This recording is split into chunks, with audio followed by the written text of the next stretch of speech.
നമസ്കാരം. അല്ലു ഫാമിലി അമ്മയും മക്കളും എന്ന യൂട്യൂബ് ചാനലിലേക്ക് എല്ലാവർക്കും സ്വാഗതം.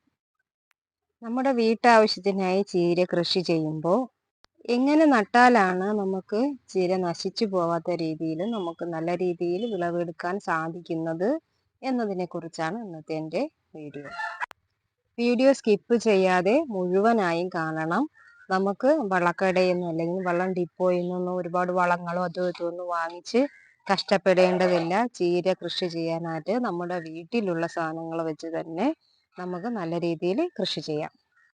അതിന് വേണ്ടത് ഇതുപോലെ നമ്മുടെ വീട്ടില് തെങ്ങിന്റെ തടം, പണ്ട് കാലത്തൊക്കെ നമ്മുടെ കുട്ടിക്കാലത്തൊക്കെ നമ്മൾ കണ്ടിട്ടുണ്ടാകും, തെങ്ങിന്റെ ഇതേപോലെ തടത്തിലായിരിക്കും ചീരകളൊക്കെ പാവി പൊടിച്ച് നിൽക്കുന്നത്. അതുപോലെ തെങ്ങിന് ഇങ്ങനെ തടം വെട്ടുക, നല്ല രീതിയിൽ മണ്ണിളക്കി കോരി നല്ലതുപോലെ കിളച്ച് റെഡിയാക്കി എടുക്കുക എന്നുള്ളതാണ് ആദ്യം ചെയ്യേണ്ടത്.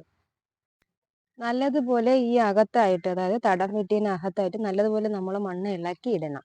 കാരണം ചീരയുടെ ചെറിയ വേരുകളാണ്, അപ്പം ഇളക്കമുള്ള മണ്ണിൽ മാത്രമേ അത് നന്നായിട്ട് വേര് പിടിച്ച് വലിയ രീതിയിൽ വളർന്നു വരത്തുള്ളൂ. അതുകൊണ്ട് നന്നായിട്ട് മണ്ണ് ഇളക്കി ഇടണം. പിന്നെ ചെയ്യേണ്ടത്, നമ്മുടെ വീട്ടില് എനിക്ക് എല്ലാ വീട്ടിലും കാണും വിറക് കത്തിയ ചാരം. അപ്പൊ ആ ചാരം നല്ല രീതിയിൽ ആ തടത്തിലേക്ക് ഇട്ട് കൊടുക്കുക. നല്ല ചുറ്റാകെ തന്നെ നല്ല രീതിയിൽ ഈ ചാരം ഇട്ടിട്ട് പിന്നെ ഒന്നും കൂടെ ആ മണ്ണുമായിട്ട് ഇളക്കി ചേർക്കുക. ഇതിപ്പോ ഇങ്ങനെ ഇളക്കി ചേർത്ത് വെച്ചേക്കാണ്, ചാരവും മണ്ണുമായിട്ടൊന്ന് ഇളക്കി ചേർത്തത്. പിന്നെ നമ്മൾ ചെയ്യേണ്ട വളം എന്ന് പറയുന്നത് കോഴിക്കാഷ്ടം. കോഴിക്കാഷ്ടം എല്ലാ വീട്ടിലും കിട്ടണമെന്ന് നിർബന്ധമില്ല. അപ്പൊ നമ്മുടെ ആട്ടിൻ കാഷ്ടമോ അല്ലെങ്കിൽ പശുവിന്റെ ചാണകമോ, ചാണകം ആണെങ്കിൽ ഉണക്ക ചാണകത്തിനേക്കാളും എനിക്ക് എഫക്റ്റീവായിട്ട് തോന്നിയിട്ടുള്ള പച്ച ചാണകം നല്ല വെള്ളത്തില്, അതായത് ഇത്തിരി കുറുകുറാന്ന് നല്ലതുപോലെ കലക്കി എടുത്തതിന് ശേഷം നല്ലതുപോലെ അങ്ങ് തളിച്ചു കൊടുക്കുക. ആ തെങ്ങിന്റെ തടത്തിൽ നല്ലതുപോലെ അങ്ങ് തളിച്ചു കൊടുക്കുക എന്നുള്ളതാണ്. അങ്ങനെ ചെയ്യുന്നതായിരിക്കും നല്ലതെന്നാണ് എൻ്റെ അഭിപ്രായം. ഇതിപ്പോ എൻ്റെ വീട്ടില് കോഴിക്കാഷ്ടം ഉള്ളതുകൊണ്ട് കോഴിയെ വളർത്തിയ ഒരു കൂട്ടിൽ നിന്നുള്ള വേസ്റ്റാണ് ഇത്. കുറച്ച് ഉണങ്ങിയതാണ് എന്ന് വെച്ചാൽ കുറച്ച് നാളായി കോഴി മാറിയിട്ട്. അപ്പോൾ നല്ല കട്ടിയായിട്ട് കിടന്നു. ഞാൻ കുറച്ചൊക്കെ ഒന്ന് മൺവെട്ടി കൊണ്ട് ഇടിച്ച് പൊളിച്ചൊക്കെ എടുത്തതാണ്. അത് നല്ല തരിതരിയായിട്ട് തന്നെ ആയിട്ടുണ്ട്. അതുമായിട്ട് പിന്നെ ഒന്ന് ഇട്ട് കൊടുത്തതിന് ശേഷം പിന്നെ മണ്ണുമായിട്ട് ഒന്ന് ഇളക്കി ചേർത്ത് കൊടുക്കുക. അതിനുശേഷം ഇതേപോലെ നല്ലതുപോലെ വെള്ളം തളിക്കുക. വെള്ളം തളിച്ച് ആ തടം നന്നായിട്ടൊന്ന് നനച്ചെടുക്കുക. നനച്ചെടുക്കുന്നെന്ന് പറയുമ്പോഴത്തേക്കും നമ്മൾ വിത്തിടുമ്പോഴത്തേക്കും അതിനൊരു നനവ് തട്ടാൻ വേണ്ടിയാണ്. ചീര വിത്ത് ഇത് പാക്കറ്റിലാക്കി വന്ന വിത്താണ്. ഇത് ഹൈബ്രിഡ് വിത്തൊന്നും അല്ല. ഇത് സാധാരണ കൃഷി ഓഫീസിൽ നിന്ന് കിട്ടിയ വിത്താണ്. എനിക്ക് മുമ്പ് ഇതുപോലെ കൃഷി ഓഫീസിൽ നിന്ന് വിത്ത് കിട്ടിയിട്ടുണ്ട്. അപ്പോൾ അത് ചീര വിത്ത് വളരെ നല്ല അതായിട്ട് പൊടിച്ചു വന്നതായിട്ട് കണ്ടിട്ടുണ്ട്. പിന്നെ ഹൈബ്രിഡ് വിത്ത് വേറെ കിട്ടും നമുക്ക് മാർക്കറ്റിൽ. 30 രൂപ 35 രൂപ, ചിലയിടത്തൊക്കെ 40 രൂപ വിലയിൽ ഹൈബ്രിഡ് ചീര വിത്ത് കിട്ടാറുണ്ട്. അത് വളരെ നല്ല വിത്ത് തന്നെയാണ്. അപ്പം നിങ്ങൾക്ക് അതിൽ ഏത് വേണമെങ്കിലും ഉപയോഗിക്കാം. ഇതിപ്പോൾ ഞാൻ കൃഷി ഓഫീസിൽ നിന്ന് കിട്ടിയ വിത്താണ് ഞാനിവിടെ ഉപയോഗിക്കുന്നത്. അതിൽ കുറച്ച് പാവയ്ക്ക വിത്തും കൂടെ മിക്സ് ആയിട്ടുണ്ടായിരുന്നു. അത് ഞാൻ എല്ലാം പറക്കി മാറ്റി എടുക്കുകയാണ്. പാവയ്ക്ക വിത്ത് നമുക്ക് വേറെ നടാനായിട്ട് ഉപയോഗിക്കാം. ഇതിപ്പോൾ ഇത്രയും വിത്താണ്, 3 കവറിൽ നിന്ന് ഇത്രയും വിത്ത് എനിക്ക് കിട്ടിയിട്ടുണ്ട്. ചിലരൊക്കെ നനച്ച് വിത്ത് നടാനായിട്ട് ഉപയോഗിക്കും. ഞാൻ ഇപ്പോൾ ചീര വിത്ത് നനയ്ക്കുന്നില്ല. അപ്പോൾ ഇതാണ് വിത്ത് പാക്കറ്റ്. കൃഷി ഓഫീസിൽ നിന്ന് സാധാരണയായിട്ട് എല്ലാ കൃഷി ഓഫീസിൽ നിന്നും കൊടുക്കുന്ന ഒരു വിത്താണിത്. അപ്പോൾ നിങ്ങൾക്ക് കിട്ടിയിട്ടുണ്ടെങ്കിൽ നിങ്ങൾ അത് വെറുതെ വെച്ചേക്കരുത്. നല്ല വിത്താണ്. നിങ്ങളത് തീർച്ചയായിട്ടും പാവി ഒരു ചെറിയ അടുക്കളത്തോട്ടം ഉണ്ടാക്കാനുള്ള എല്ലാ വിത്ത് ഐറ്റങ്ങളും ഇതിനകത്തുണ്ട്. പൊടിക്കില്ല എന്ന് കരുതി ആരും ഇത് മാറ്റി വെക്കരുത്. നല്ല രീതിയിൽ വിളവ് തരുന്ന നല്ല വിത്തിനങ്ങളാണ് ഇതിൽ ഉൾപ്പെടുത്തിയിരിക്കുന്നത്. അതുകൊണ്ട് ആരും മാറ്റി വെക്കരുത്. നിങ്ങൾ സമയമുള്ളപ്പോൾ ഇതിനെ മാറ്റി വെച്ചിരിക്കുന്നെങ്കിൽ ഇതെടുത്ത് നട്ട് നല്ലൊരു കൃഷിത്തോട്ടം ഉണ്ടാക്കാനായിട്ട് ശ്രമിക്കണം. പിന്നെ ഞാൻ നേരത്തെ പറഞ്ഞു ചീര വിത്ത് ഞാൻ നനയ്ക്കുന്നില്ല എന്ന്. അത് നനയ്ക്കാത്തതിൻ്റെ കാരണം മറ്റൊന്നുമല്ല. ചീര വിത്ത് നനച്ചാൽ നമുക്ക് പാവാനായിട്ട് ഒരു ബുദ്ധിമുട്ടായിരിക്കും. ചെറിയ കുഞ്ഞ് തരിമണികളായതുകൊണ്ട് ഈ വിത്തായി നമുക്ക് പാവാനായിട്ട് ബുദ്ധിമുട്ടായിരിക്കും. അതുകൊണ്ടാണ് ഞാൻ ഇത് നനയ്ക്കില്ല എന്ന് പറഞ്ഞത്. അപ്പോൾ നമുക്ക് നേരത്തെ റെഡിയാക്കി വെച്ച ആ തടത്തിലേക്ക് ഈ വിത്ത് പാകാം. നേരത്തെ വെള്ളത്തിൽ ഇട്ട് വെച്ച വിത്താണെങ്കിൽ നമുക്ക് ഇങ്ങനെ കൈ കൊണ്ടെടുത്ത് പാവാനായിട്ട് ബുദ്ധിമുട്ടായിരിക്കും. ഇങ്ങനെ ആകുമ്പോഴത്തേന് കുഴപ്പമില്ല. ഇത് പാകി 2-3 ദിവസം കഴിയുമ്പോഴത്തേക്കും വിത്ത് മുളച്ച് വന്ന് ചെറുതായിട്ട് നമുക്ക് കാണാനായിട്ട് സാധിക്കും. ഇതേപോലെ നമുക്ക് വിത്ത് നല്ല രീതിയിൽ തടത്തിന് ചുറ്റാകെ ഇട്ട് കൊടുക്കാം. എന്നിട്ട് അതിന് ശേഷം പിന്നെ ഇതുപോലെ നല്ലതുപോലെ വെള്ളം തിളയ്ക്കുക. അപ്പോൾ നമ്മൾ വെള്ളത്തിൽ ഇട്ട് വെച്ചിരുന്ന വിത്ത് വെക്കൊന്ന് മുളയ്ക്കും എന്നുള്ളത് കൊണ്ടാണ് വിത്ത് നേരത്തെ വെള്ളത്തിലിട്ട് വെക്കുന്നത്. അപ്പോൾ വിത്ത് ഇതേപോലെ പാകിയതിന് ശേഷം അതിൽ നല്ലതുപോലെ വെള്ളം തളിച്ച് റെഡിയാക്കുക. നമ്മളിങ്ങനെ തെങ്ങിൻ്റെ തടത്തിൽ ചീര വിത്ത് നടുന്നതിന് വേറൊരു ഉപയോഗം കൂടിയുണ്ട്. മറ്റൊന്നുമല്ല, ചെറിയ മഴയൊക്കെ വന്നാലും നമ്മുടെ ഈ വിത്ത് ഒലിച്ചു പോകത്തില്ല, അത് ഈ തടത്തിൽ തന്നെ നിൽക്കും.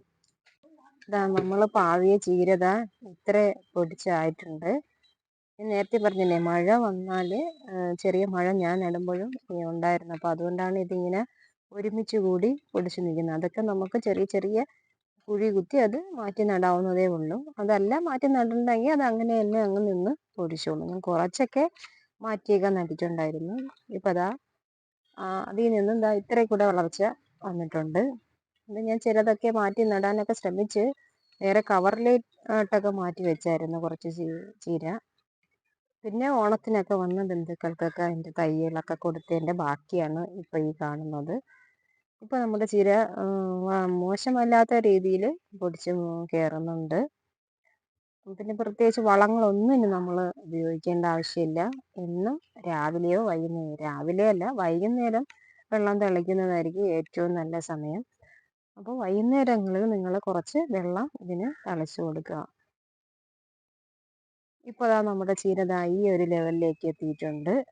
മഴ സമയത്ത് ചീര നട്ടാലുള്ള ഒരു പ്രശ്നം ഞാൻ പറയാം, ചെറിയ ചെറിയ കുത്തുകൾ ഇതിൽ വീഴാൻ ചാൻസ് ഉണ്ട്. മിക്കപ്പോഴും മഴക്കാലത്ത് ചീര നട്ടിട്ടുള്ളവർക്ക് അറിയാം, ഇങ്ങനെ കുഞ്ഞു കുഞ്ഞു കുത്തുകൾ, വെള്ള കുത്തു പോലെ കുഞ്ഞു കുഞ്ഞു കുത്തുകൾ ഈ മഴ സമയത്ത് ചീര നടുമ്പോൾ ഉണ്ടാവാറുണ്ട്. ഇപ്പം നമ്മുടെ ചീരത ഈ ഒരു അളവിലേക്ക് വന്നിട്ടുണ്ട്. ഇനിയിപ്പോൾ ചെറിയ രീതിയിലൊക്കെ കണ്ടിക്കാറൊക്കെ ആയി വരുന്നുണ്ട്.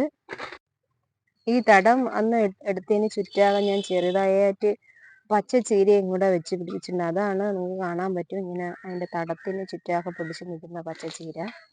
ഇപ്പോൾ അതാ നല്ല കാറ്റൊക്കെ അടിച്ച് കാണാൻ നല്ല സുന്ദരിയായിട്ട് വന്നിട്ടുണ്ട് നമ്മുടെ ചീര.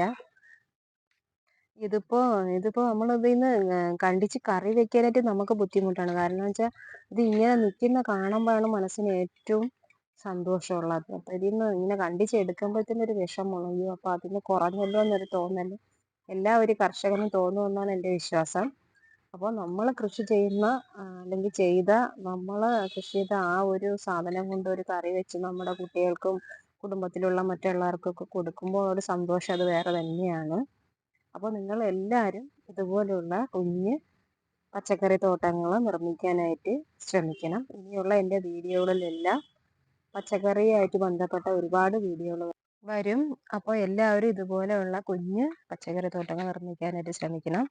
നമ്മൾ അതിനു വേണ്ടി ഒരുപാട് പൈസയൊന്നും മുടക്കുകയും ഒന്നും വേണ്ട. നമ്മുടെ വീട്ടിലുള്ള ചാരവും ചാണകവും കോഴിക്കാഷ്ടവും ആട്ടിൻകാഷ്ടവും അല്ലെങ്കിൽ ഒന്നുമില്ലെങ്കിൽ പച്ചില വെള്ളം മതി നമുക്ക് നല്ല ഒരു കൃഷിത്തോട്ടം ഉണ്ടാക്കാനായിട്ട്. അപ്പോൾ ഇതെല്ലാവരും അതിനു വേണ്ടി ശ്രമിക്കണം. അപ്പോൾ നമ്മൾ ചീര ചെറിയ രീതിയിലൊന്ന് വിളവെടുക്കുകയാണ്. ഒത്തിരിയൊക്കെ വലുതായ ചീരകൾ എൻ്റെ മോൻ കണ്ടിച്ചെടുക്കുകയാണ്. ഇത് ഇന്ന് നമ്മൾ കറി വയ്ക്കാനും ഉപയോഗിച്ച് അപ്പുറത്തെ 2 വീട്ടിലേക്ക് കറി വയ്ക്കാനായിട്ട് കൊടുക്കാനും സാധിച്ചു. അതാണ് നമ്മളെ സംബന്ധിച്ചിടത്തോളം ഏറ്റവും വലിയ കാര്യം. നല്ല ഭക്ഷണം നമുക്ക് തയ്യാറാക്കാനും പറ്റണം, അതായത് നിർമ്മിക്കാനും പറ്റണം. അതുപോലൊരു നല്ല ഭക്ഷണം നമ്മൾ കൃഷി ചെയ്തത് ഒരാൾക്ക് കൊടുക്കാനും കൂടെ സാധിച്ചാൽ ഏറ്റവും വലിയ കാര്യം. അപ്പോൾ നിങ്ങളും അതിനു വേണ്ടി ശ്രമിക്കണം. അപ്പോൾ നിങ്ങൾ ചാനൽ സബ്സ്ക്രൈബ് ചെയ്യാനും ലൈക്ക് ചെയ്യാനും മറന്നില്ലല്ലോ. ഇതുപോലെ ലളിതമായ രീതിയിൽ, അതായത് നമ്മളെ വീട്ടിലെ വേസ്റ്റുകളും നമ്മളെ വീട്ടിലെ വളങ്ങളും ഒക്കെ ഉപയോഗിച്ച് കൃഷി ചെയ്യാൻ പറ്റുന്ന, നല്ല രീതിയിൽ കൃഷി ചെയ്യാൻ പറ്റുന്ന ഐഡിയാസുകളുമായിട്ട് ഞാൻ ഇനിയും വരും. അപ്പോൾ നിങ്ങൾ എൻ്റെ ചാനലിലുള്ള വീഡിയോകളെല്ലാം കാണാൻ മറക്കരുത്. അതിന് ലൈക്ക് ചെയ്യാനും സബ്സ്ക്രൈബ് ചെയ്യാനും കമൻറ്റ് ചെയ്യാനും ഷെയർ ചെയ്യാനും മറന്നു പോകരുത്. കൃഷിയെക്കുറിച്ചുള്ള നിങ്ങളുടെ സംശയങ്ങൾ കമൻറ്റായി അറിയിക്കുക. അതുമായി ബന്ധപ്പെട്ട വീഡിയോകൾ തീർച്ചയായും ചാനലിൽ ഉൾപ്പെടുത്തുന്നതായിരിക്കും. അപ്പോൾ ഓക്കെ, ബൈ.